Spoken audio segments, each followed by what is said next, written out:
everyone! Welcome to my mini vlog. At ito pala yung part 2 na sasakay kami ng tren. At ayan, dumating na yung tren na sasakyan namin at nakaupo na rin sila Harry at Aaron. Yung nakasulat po na kanji sa taas, yan po yung next station na hihintuan ng tren. Kaya kung hindi nyo alam kung nasa ang station na kayo, tingnan nyo lang po yan. At makikita nyo rin po sa cellphone yung mga nadadaan ng station pag sinearch nyo po yung pupuntahan yung lugar at kung ano yung sasakyan yung tren. At andito na rin kami sa Atsutaijingu Temacho. Pangatlong stop po ito pagaling sa Kaneyama Station. At ayan, tinanong namin si Harry kung saan kami e-exit. Sabi niya sa number 3 daw. Hinahayaan lang namin si Harry para matuto siya. Siya din yung nag-search papunta dito para matuto siya sa pupuntahan niyang lugar. At ayan, nakalabas na kami sa station at maglalakad na kami ngayon. Pagaling po kayo dito sa Atsutaijingu Temacho Station, exit number 3, papuntang Nagoya College of Technology Advanced Course ay nasa 9 minutes lang po yung lalakarin nyo. Ang sarap nga ng hangin habang naglalakad kami. At ayan, hinayaan lang namin si Harry naglakad. Tinitingnan lang namin siya kung saan siya pupunta at sumusunod lang kami sa kanya.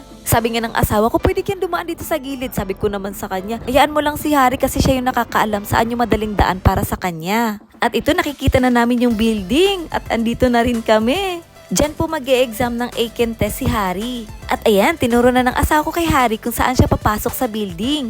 At yan po nakasulat na kanji ay Nagoya Kogakuin Seimongakko Kotokate. At may nakasulat po dyan na araw na dito po yung daanan papasok. At ang sabi ng asawa ko kay Harry, agahan niya yung pupunta dito.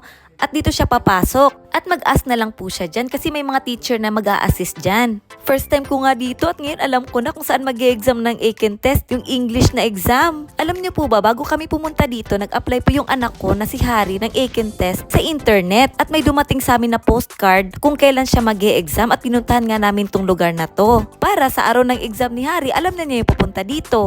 At nakasulat din dun sa postcard kung anong oras siya mag-e-exam. At kailangan lagyan po yun ng picture. Kaya magpa-picture kami mamaya sa Kaneyama Station. At alam nyo ba, kanina habang naglalakad kami, may nakita akong simbahan. At ayan, bumalik na kami sa station kung saan kami lumabas kanina. At dito kami sasakay papuntang Kaneyama Station. At pagkababa namin, hinanap namin agad yung bilihan ng ticket. At hinayaan na namin sila Harry at Aaron yung bibili ng ticket papuntang Kaneyama Station. Si Aaron, first time yung sumakay ng densya or train nung araw na yan. At least natuto na rin siya, di ba? Bago po kayo bibili ng ticket, titingnan niyo po muna sa taas kung magkano yung ticket papuntang Kaneyama Station pagaling ng Atsutaijingu Temacho. Nasa 210 yen lang po siya. Nitingnan ko nga sila Harry pag bumibili sila ng ticket, pinipindot talaga nila yung may English. At si Aaron din, ang bilis niya natuto. Sabi ko nga sa kanila, pag hindi nyo alam kung saan kayo sasakay, magtanong kayo sa staff dyan sa may station. Kasi ituturo nila kung saan kayo sasakay ng train. Lalo na sa Kaneyama Station, ang daming sakayan ng train dyan. At lalo na sa Nagoya Station, napakaraming sakayan ng train dyan. Dati lagi nga ako nagkakamali ng sakay nung pupunta ako sa work ko. Iba yung nasakyan kong train, lumagpas siya. Kasi yung pinagtatrabaho ako po dati, doon kasi ako bumababa sa Nagoya Station. Ang Nagoya Station po dito ay maraming sakayan po ng train dyan at meron ding sakayan ng Shinkansen or bullet train. At kapag sasakay kayo sa Nagoya Station ng train, dapat alam nyo po yung oras at kung ano yung train na sasakyan nyo para hindi po kayo magkamali. At andito na rin kami sa Kaneyama Station at magpapapicture na si Harry dyan.